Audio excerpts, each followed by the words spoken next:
Radhe Radhe friends, আজকে আমি বানাবো মুড়ি ঘন্ট। তার জন্য নিয়েছি আমি আধ পোয়া আতপ চাল। সেটাকে ভালো করে ধুয়ে এইভাবে ছাঁকনিতে জল ঝরতে দিয়েছি।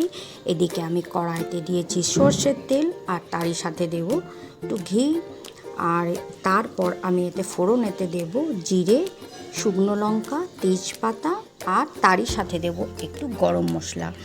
দিয়ে পরে ফোড়নটাকে ভালো করে আমি নাড়াচাড়া করব, যাতে একটু ভালোভাবে ফোড়নটা পুড়ে যায় আর তেলে ভালোভাবে গন্ধটা চলে আসে। তো এইভাবে ফোড়ন আমার নাড়াচাড়া হয়ে গেছে। তারপর আমি দেব আতপ চাল, যেটা আমি ধুয়ে রেখেছিলাম, দিয়ে নিয়ে ভালো করে মচমচে করে চালটাকে ভাজবো, যাতে খুব ভালোভাবে চাল ভাজা হয়। এদিকে আমি নিয়েছি মশলা, আদা, জিরে আর শুকনো লঙ্কা আমি বেটে রেখে দিয়েছি। আর দেখুন এদিকে জল রেডি করেছি, ওই জলটা একদিকে ফুটতে দিয়ে দেবো, যাতে গরম জল হোক।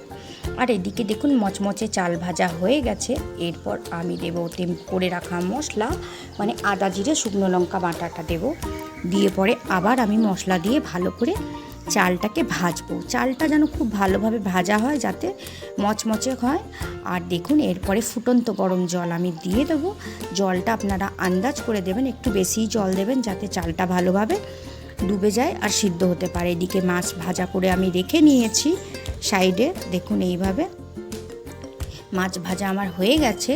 তারপর আমি ওইদিকে চালটা ফুটতে থাকুক, এদিকে আমি আলুও সেদ্ধ করে একটু লাল করে ভেজে নিয়েছি। আপনি চাইলে আলু নাও দিতে পারেন। তারপর আমি ঢাকা দিয়ে দিচ্ছি। এদিকে দেখুন গরম মশলা নিয়েছি, এটাকে থেতো করে রাখবো।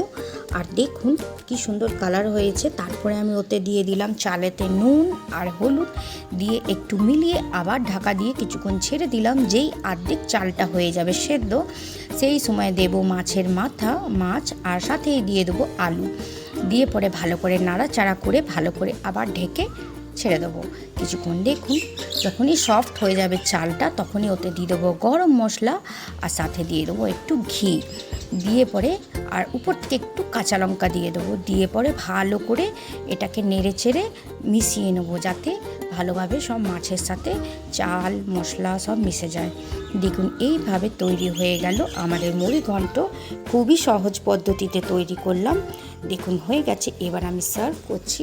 তো মাঝে মাঝে অনেক রকমই মাছের আইটেম খেয়ে খেয়ে যখন মনটা বোর হয়ে যায়, তখন বানান বাড়িতে মুড়ি ঘন্ট। অনেক সহজ পদ্ধতি, কিছুই এমন এতে হার্ড নেই, চট করে তৈরি হয়ে যায় আর খেতেও খুবই ভালো লাগে।